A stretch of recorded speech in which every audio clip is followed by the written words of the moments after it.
Right Rahul ji, वारिस जी, आपकी भी जगह बिल्कुल उधर डामाडोल है एआईएमआईएम की। कांग्रेस वापस आ रही है, कांग्रेस वापस आ रही है, आपका भी ले रही है। तो आप सब क्षेत्रीय जल जो एक साथ आने की कोशिश कर रहे थे वारिस भाई, वो सब कांग्रेस वापस ले रही जी। नहीं देखिए ऐश्वर्या भाई, हम लोग तो पूरे 5 राज्य में नहीं लड़े, हम तो सिर्फ 3 राज्य के अंदर लड़े थे। मध्य प्रदेश में 4 सीटों पर लड़े पहली मर्तबा, राजस्थान में सिर्फ 8 सीटों पर लड़े पहली मर्तबा, तेलंगाना हमारा हाउस है वहाँ पर तो हमने 9 सीटों पर सिर्फ लड़ा। और आपके रुझान तो दिखा रहे हैं कि हम कम से कम 6 से 8 तो जीत रहे हैं।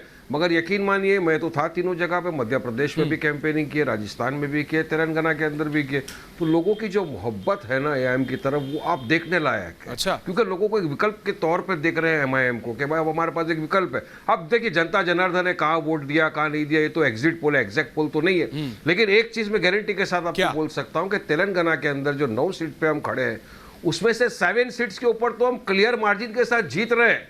2 सीट जो है उसमें थोड़ा इसलिए नहीं करता हूं हरीश भाई, पता है, मगर वहां भी मुझे यकीन है कि हम जीत जाएंगे। नहीं, मैं आपसे एग्री नहीं कर रहा हूं, पता है क्यों?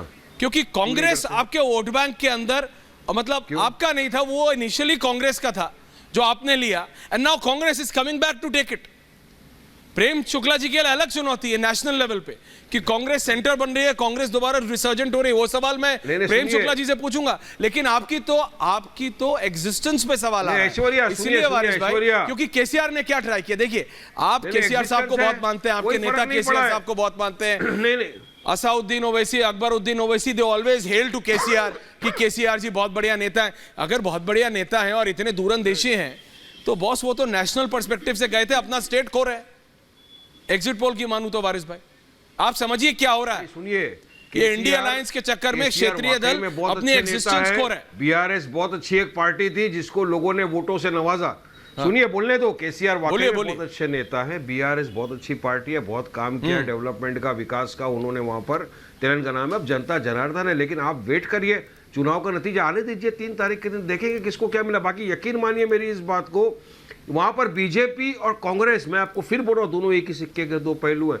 कितनी जगहों पर बीजेपी ने कांग्रेस को सपोर्ट किया है वहां पर। अब राजा सिंह के सामने कांग्रेस ने एकदम डमी कैंडिडेट को डाल दिया था, बताइए मुझे, ताकि राजा सिंह जीत जाए। क्यों भाई, कहीं पर हमारे जो कैंडिडेट खड़े थे वहां पर कितनी जगहों के ऊपर बीजेपी और कांग्रेस ने मिलकर ये इंश्योर किया था कि हम किसी भी तरह एमआईएम को हराएं यहाँ पर। मगर पब्लिक है, जनता को दुआओं से नवाजी, वोटों से नवाजी। हमने अपने खुद की आंखों से देखा है, चुनाव के दिन भी काफी इनके जो लोग थे वो जाके रोक रहे थे कि पोलिंग मत डालो, पुलिस आ गई थी, सब हो गया, तो हमारे कैंडिडेट को अरेस्ट कर लिया गया, बाद में 1 घंटे के बाद उसको रिहा कर दिया डिटेन करने के। तो इस तरह से वहां पर बहुत गंदगी भी फैलाई उन लोगों ने। लेकिन फिर भी जो भी पोलिंग परसेंटेज हुआ, कहीं पर कम हुआ, कहीं पर ज्यादा हुआ। मुझे यकीन है कि जब चुनाव के नतीजे आएंगे 3 तारीख को ना, जब डब्बे खुलेंगे, तब बिल्कुल अभिनंदिता जीतेगी और अनुराग। ठीक है, ओके वारिस भाई, ओपनिंग कमेंट्स है, ओपनिंग कमेंट्स अभिनंदन।